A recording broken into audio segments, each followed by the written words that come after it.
샬롬. 오늘은 2022년 10월 31일 10월의 마지막 날이기도 합니다. 사랑하는 성도들과 함께 그동안 거의 일주일에 걸쳐서 주삼 교제의 묵상 시간 함께하지 못함에 대해서 죄송하다는 말씀을 드리겠습니다. 오늘 10월의 마지막 밤 말씀과 함께 마무리를 하고 11월부터는 11월, 12월 호 우리 다시 함께 또 시작하는 마음으로 함께 이 주삼 교제를 통한 말씀 묵상에 참여를 부탁을 드리겠습니다. 먼저 잠깐 기도하고 말씀을 묵상하겠습니다.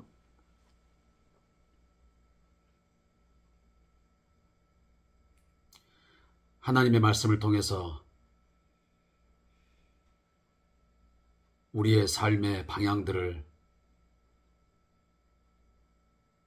정하시고 우리가 잘못된 길로 걸어갈 때에 우리를 책망하시고 다시 한번 깨닫게 해주셔서 옳은 길로 인도해 주시는 하나님 아버지 은혜를 감사합니다.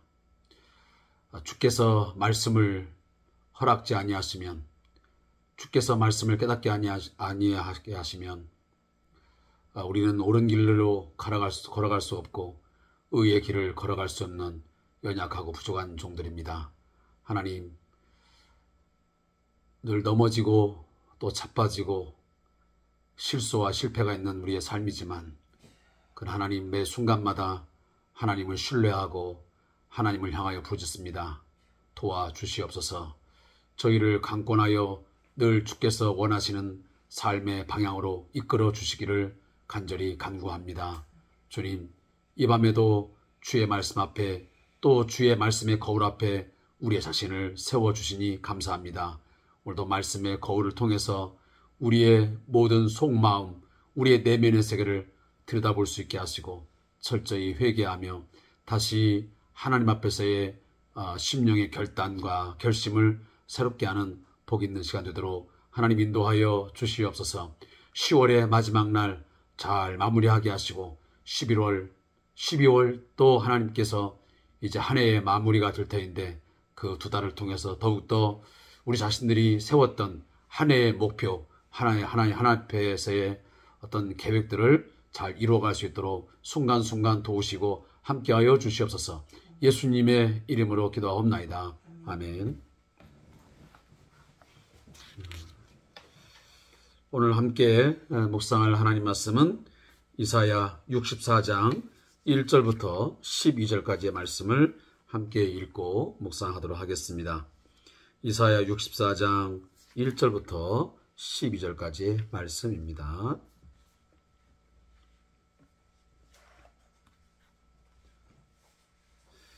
우리 함께 하나님의 말씀을 합독하겠습니다. 원하건대 주는 하늘을 가르고 강림하시고 주 앞에서 산들이 진동하기를 불이 섭을 사르며 불이 물을 끓임 같게 하사 주의 원수들이 주의 이름을 알게 하시며 이방 나라들로 주 앞에서 떨게 하옵소서. 주께서 강림하사 우리가 생각하지 못한 두려운 일을 행하셨던 그때에 산들이 주 앞에서 진동하였사오니 주 외에는 자기를 앙망하는 자를 위하여 이런 일을 행한 신을 옛부터 들은 자도 없고 귀로 들은 자도 없고 눈으로 본 자도 없었나이다. 주께서 기쁘게 공의를 행하는 자와 주의 길에서 주를 기억하는 자를 선대하시거늘 우리가 범죄함으로 주께서 진노하셨사오며 이 현상이 이미 오래되었사오니 우리가 어찌 구원을 얻을 수 있으리까? 무릇 우리는 다 부정한 자 같아서 우리의 의는 다 더러운 옷 같으며 우리는 다 잎사귀같이 시들므로 우리의 죄악이 바람같이 우리를 몰아가나이다. 주의 이름을 부르는 자가 없으며 스스로 분발하여 주를 붙잡는 자가 없사오니 이는 주께서 우리에게 얼굴을 숨기시며 우리의 죄악으로 말미암아 우리가 소멸되게 하셨음이니이다. 그러나 여호와여, 이제 주는 우리 아버지시니다. 우리는 진흙이요 주는 토기장이시니 우리는 다 주의 손으로 지으신 것입니다. 여호와여, 너무 분노하지 마시오며 죄악을 영원히 기억하지 마시옵소서. 구하오니 보시옵소서. 보시옵소서. 우리는 다 주의 백성이니이다. 주의 거룩한 성읍들이 광야가 되었으며 시온이 광야가 되었으며 예루살렘이 황폐하였나이다. 우리 조상들이 주를 찬송하던 우리의 거룩하고 아름다운 성전이 불에 탔으며 우리가 즐거워하던 곳이 다 황폐하였나이다. 여호와여, 일이 이러하거늘 주께서 아직도 가만히 계시려 하시나이까? 주께서 아직도 잠잠하시고 우리에게 심한 괴로움을 받게 하시려나이까? 아멘. 먼저 64장 1절부터 7절까지의 말씀의 제목은 전능자와 죄로 물든 이스라엘이라는 제목으로 함께 나누게 되었습니다.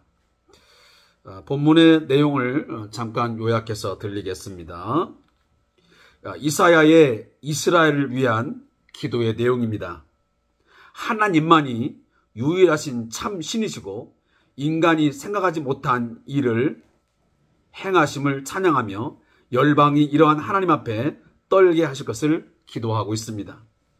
하나님은 공의를 행하는 자를 기뻐하시나 선자는 범죄하고 부정한 이스라엘의 상태를 고백하고 있습니다. 그리고 64장 8절부터 12절까지의 말씀의 제목은 하나님의 자비에 근거한 간구입니다. 이 내용도 함께 요약하면 이사야 선자는 선민의 죄악을 고백한 후에 하나님의 부성애에 근거하여 구원을 요청하고 있습니다. 이스라엘은 자신들이 하나님이 진흙으로 지으신 존재임을 말하며 죄를 사해달라고 간구하고 있습니다.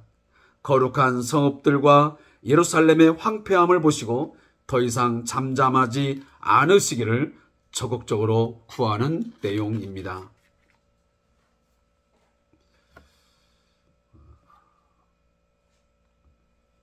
오늘 주3 교제를 통한 말씀 묵상을 진행하기에 앞서 우리 마음 가운데 애도하는 마음, 또 이번 희생자 가족들과 또 많은 친지들, 또 그 이웃들에게 하나님의 위로와 평강이 정말 충만하게 임하기를 간절히 기도할 수 있기를 바래 봅니다. 물론 여러 가지 이유, 또 앞으로 그 나름대로의 수사를 통한 사건의 내용들이 밝혀지겠지만 우리는 이러한 사건과 사고를 접할 때마다 우리가 너무 우리 개인적인 생각들, 주관적인 어떤 판단 이런 것들을 함부로 말하거나 또 이렇게 또 내용들을 나누는 것은 매우 조심해야 되는 그런 내용이라고 생각이 되어집니다. 아무쪼록 국가적인 이 큰 정말 애통할 만한 정말 가슴 아픈 일을 당했는데 우리 모두 이번 기회를 통해서 우리 인간의 연약함과 또 우리의 어떤 죄악됨, 우리 인간의 어떤 그 욕망 이런 것들이 어떤 결과를 낳게 되는지를 새삼 깨닫고 더욱더 하나님 앞에 겸손히 엎드려 살아가는 그런 삶의 모습들이 우리에게 있기를 소원합니다. 다시 한번 우리 사랑하는 가족과 또 친지, 또 친구, 가까운 이웃들을 잃은 모든 유가족들에게 하나님의 위로와 평안이 있기를 간절히 기도합니다. 오늘 이사야 64장 1절부터 12절 말씀을 함께 읽었습니다. 이제 이사야서가 거의 마무리 단계에 오고 있습니다. 오늘 64장, 65장, 66장은 이제 이사야서의 종말을 이제 긋는 그런 부분입니다. 결말 부분이죠. 어찌 보면 40장부터 66장까지를 보통 우리가 제2 이사야서라고 그렇게 신학적으로 구분을 합니다. 1장부터 39장까지의 내용은 이스라엘과 남유다의 어떤 죄악상, 그 죄악으로 말미암은 하나님의 진노와 심판으로 인해서 그들이 어떠한 처참한 결과를 낳게 되는지를 상세하게 고발하고 있습니다. 그리고 이제 40장 이후부터 66장까지는 이제 그 하나님의 죄에 대한 진노, 심판으로 인하여 그 이스라엘이 그리고 유다가 멸망했지만 큰 고통과 괴로움에 빠지게 됐지만 그것으로 끝나지 아니하고 하나님은 진노 중에 당신의 백성을 향한 긍휼을 잊지 아니하시고 베풀어 주심으로 새로운 소망을 보여주고 있습니다.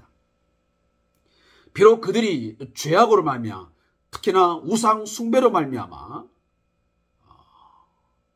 그처럼 이방 민족인 아수르 그리고 바벨론에 의해서 이미 패망을 했고 또 장차 멸망할 것이지만 그들에게는 반드시 하나님께서 열어주시는 새로운 생명의 길, 소망의 길이 있다라고 분명히 말씀을 하십니다. 그런 부분에서 오늘 64장에 오면 원하건대 주는 하늘을 가르고 강림하시고 주 앞에서 산들이 진동하기를 불이 섭을 사르며 불이 물을 끓임 같게 하사 주의 원수들이 주의 이름을 알게 하시며 이방 나라들로 주 앞에서 떨게 하옵소서. 자, 이 내용들은 지금 이사야가 하나님의 진노로 멸망을 앞둔 그 하나님의 백성들을 위한 기도의 내용입니다.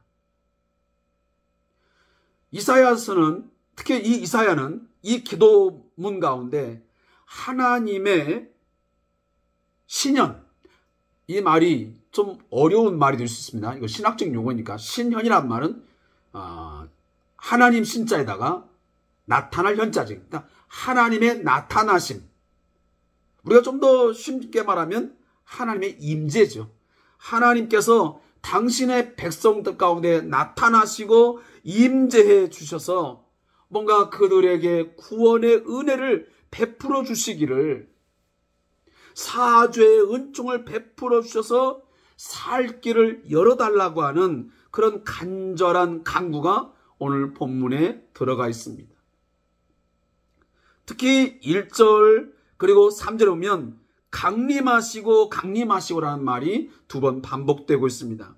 이 말씀은 출애굽기 19장에 보면 하나님께서 이제 출애굽한 이스라엘 백성들이 시내산에 올랐을 때에 하나님이 임재하십니다. 그의 백성들 가운데 나타나신 것이죠. 그 현상이 나타날 때 시내산에 하나님이 영광 중에 임재하시고 특히 모세와 말씀하실 때에 그 나타나는 장면들을 염두에 둔 그 글이 바로 이 표현들입니다. 그래서 하늘을 가르고 오신다. 물론 하나님께서 어떤 형상을 가지고 뭐 어떤 구름을 가르거나 이런 내용은 아니죠. 그러나 이것은 우리 인간들이 이해하기 쉽도록 좀 더 신학적인 또 용어인데 신인 동형설적 표현이라고 말을 합니다. 그러니까 신과 인간이 뭔가 의사소통을 해야 되는데 그 의사소통에서 이 신이 인간이 이해할 수 있는 어떤 단어로 어떤 상황으로 내려오는 것입니다. 그래서 인간이 이해할 수 있는 그런 어떤 형상화된 또 의미를 깨달을 수 있는 단어를 사용해서 설명하는 겁니다. 그러니까 우리 예전에 보면 왕이 뭐 행차를 한다든지 또 어떤 장소에 귀한 사람이 들어올 때는 무언가를 휘장을 가르거나 무엇을 가르고 이렇게 나타나잖아요. 그런 내용입니다. 그러니까 하나님께서 그 영광 중에 하늘을 가르고 열으시고 당신의 백성들 가운데 강림, 다시 말하면 임재하시고 나타나시는 것입니다. 근데 하나님께서 그렇게 능력과 권세와 영광 중에 그가 오시면 어떤 현상이 일어나게 되냐면 산들이 진동하고 불이 섭을 사르고 불이 물을 끓임 같게. 이건 뭔가 초자연적인 어떤 현상을 말하는 거죠. 그러니까 하나님의 어떤 임재를 인간이 범접할 수 없는 그런 어떤 큰 능력 중에 정말 신비하게 하나님이 다가옴을 뭔가 설명하기 위해서 이렇게 불이 물을 끓인다. 불이 섭을 사른다. 그리고 산들이 진동한다. 이런 표현을 쓰는 것입니다. 보통 인간들이 등장하거나 어떤 동물들이 이렇게 오게 되면 그것이 오거나 이렇게 뭔가 근접할 때 이런 내용들을 쓸 수 없거든요.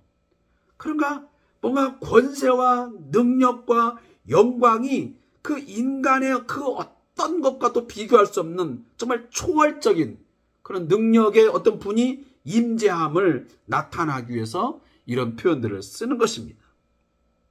근데 그 하나님께서 임재해 주심으로 이제 하나님께서 뭔가 그들에게 구원을 베푸시는 어떤 행위를 이제 할 터인데 이 이사야가 어떻게 지금 표현을 하고 있냐면 5절 말씀 마지막에 보니까 우리가 어찌 구원을 얻을 수 있으리까?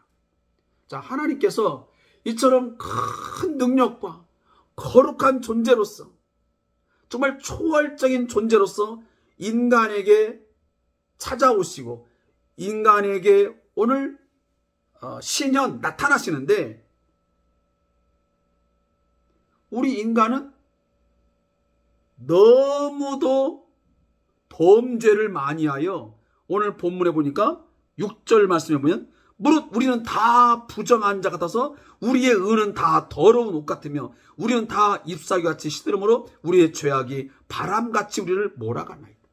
그러니까 하나님은 거룩하시고 하나님은 영광스러운 분이시고 하나님은 너무도 초월적인 능력의 하나님이셔서 우리 가운데 찾아오시는데 그에 비해서 우리 인간은 너무 초라한 거야. 너무도 악한 거예요. 부정한 거예요.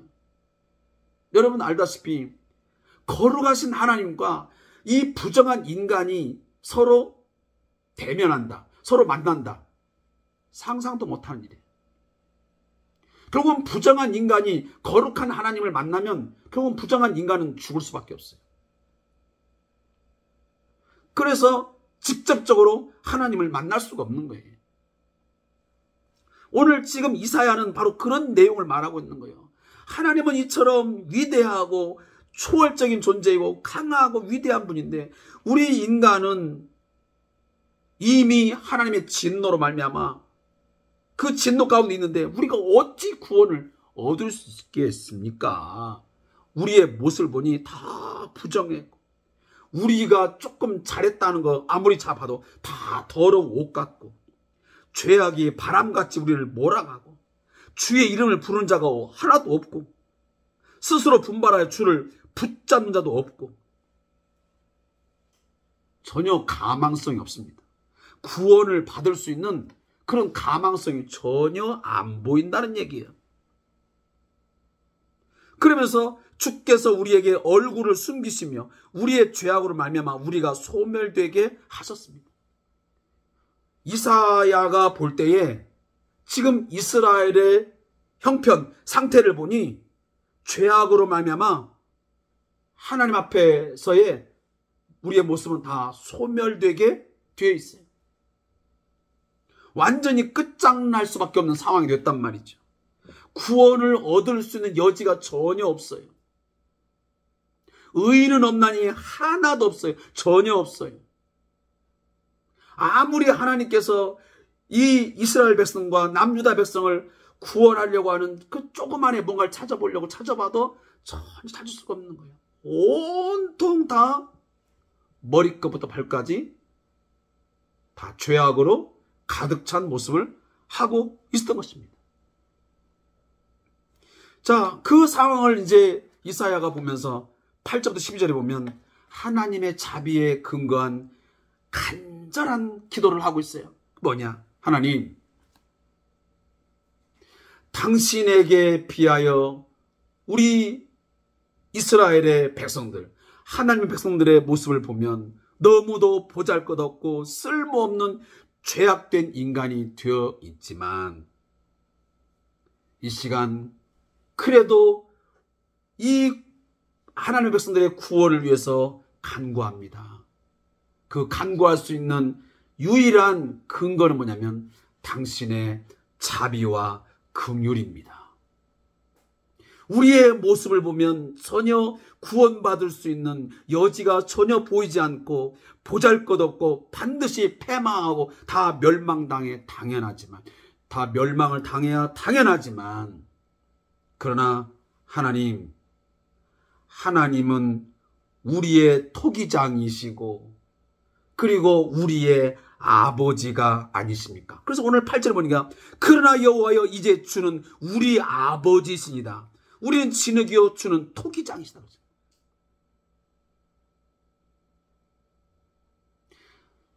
우리가 이제 아버지가 되어보면, 부모가 되어보면 그것을 이해할 수가 있습니다. 조금은. 아무리 자식이 못된 짓을 하고 정말 너무너무 실망스러운 그런 삶을 살아가도요, 때로는 말로는 너는 내 새끼가 아니야, 넌 내 자식 아니야, 부모의 이름을 욕되게 하고 그렇게 살아가는 너 자식 아니야. 그러면서 예전에 하는 말이 호적에서 막 파버린다는 말까지도 심지어 이렇게 말하지 않습니까?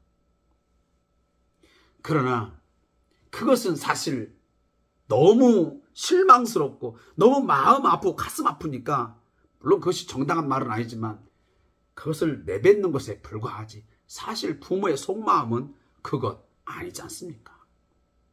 하나님께서 이스라엘 백성들이 죄로 말미암아 진노 가운데 심판을 받아 이처럼 멸망하고 큰 고통 가운데, 특히 바벨론의 포로가 되는 상황에 내몰린다 할지라도, 그러나 하나님은 그의 백성들의 뭐라고요? 아버지라는 거예요. 아버지.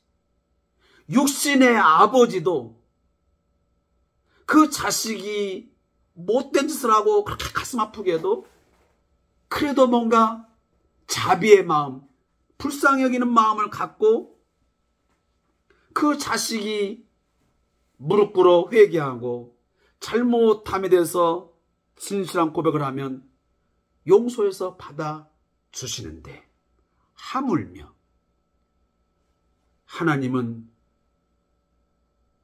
우리의 아버지, 하늘에 계신 우리 아버지 아니십니까?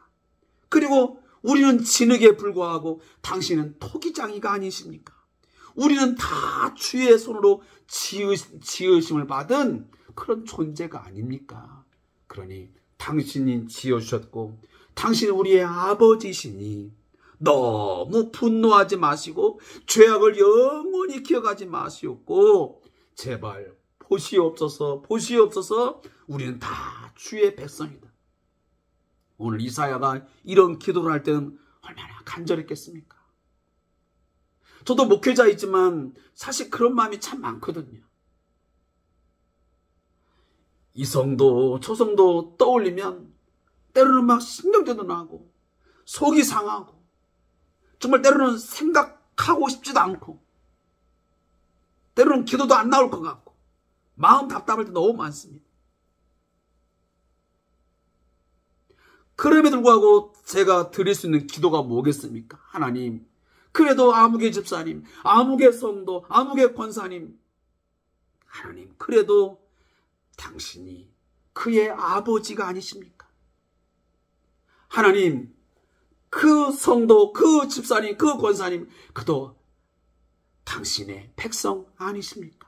당신의 딸이요, 당신의 아들 아니십니까? 그러니 하나님 분노하지 마시고 그의 잘못과 죄악을 하나님 기억하지 마시고 제발 자비를 베풀어 주시옵소서.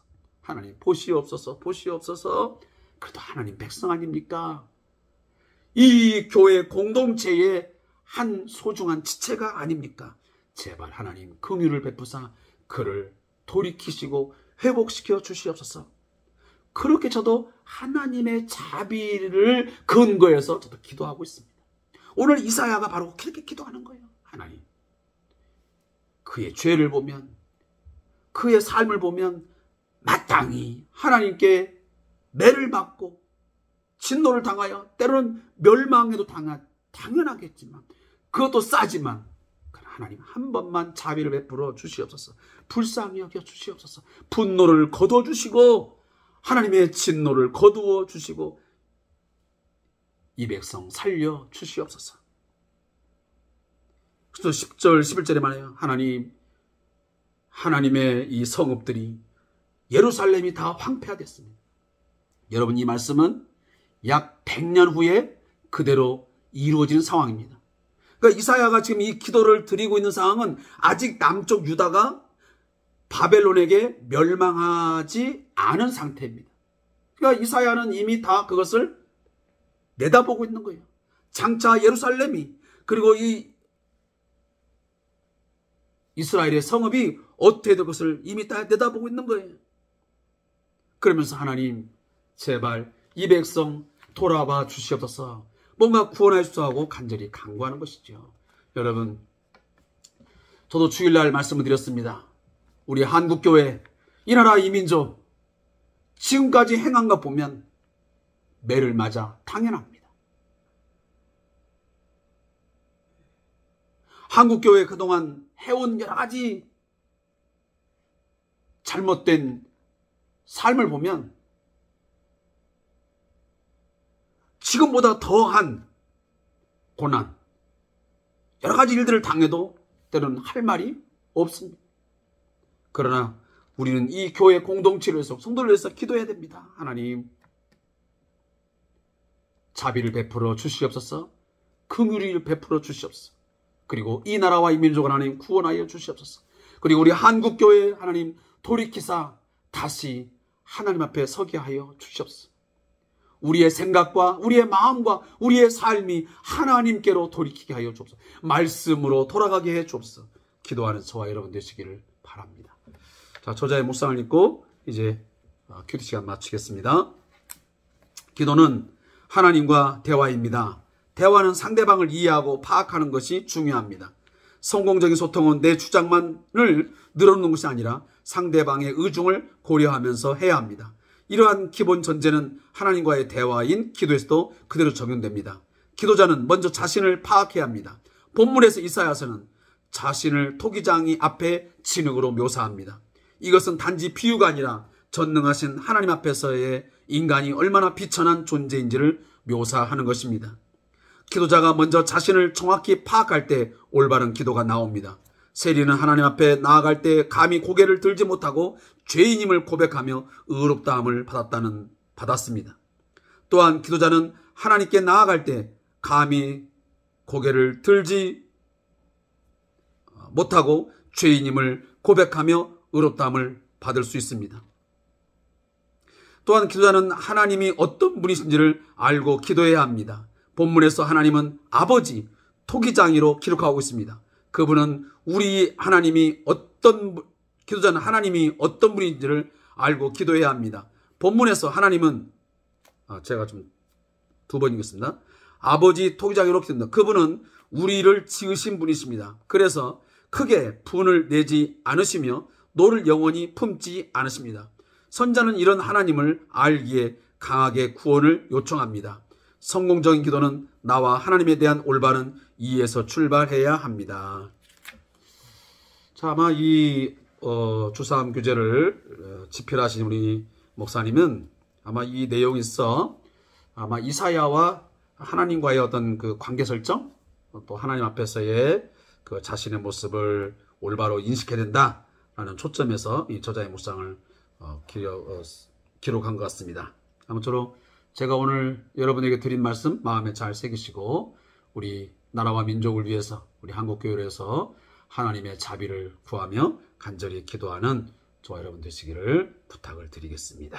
오늘 또 주삼 교제를 통한 말씀 묵상 시간 함께 해주셔서 감사의 말씀을 드리고 내일도 말씀과 함께 출발하고 특별히 11월 1일 출발하는 내일 아침 한 달 동안 더욱더 말씀을 묵상하고 말씀과 동행하는 아름다운 축복된 삶이 있기를 축복합니다. 감사합니다.